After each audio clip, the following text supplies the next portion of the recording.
మా గార్డెన్లో ఈ సంవత్సరం మొదటిసారిగా పండిన ముల్లంగి దుంప గుడికి ఇవ్వడానికి సర్దానండి. కొంచెం మురికిగా ఉందని క్లీన్ చేసి చూస్తే చూడండి ఒక షేప్లో ఉందండి ఇది.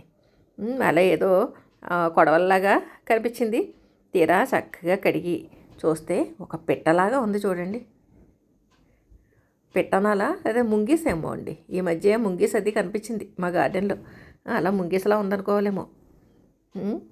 భలే మొత్తానికి ఏమైనా సరే మనం చూసే దృష్టిని బట్టండి ఈ వంకర టెంకర ఆకారాల్లో రకరకాల జంతువులు, పిట్టలు, పురుగులు చాలా కనపడతా ఉంటాయి.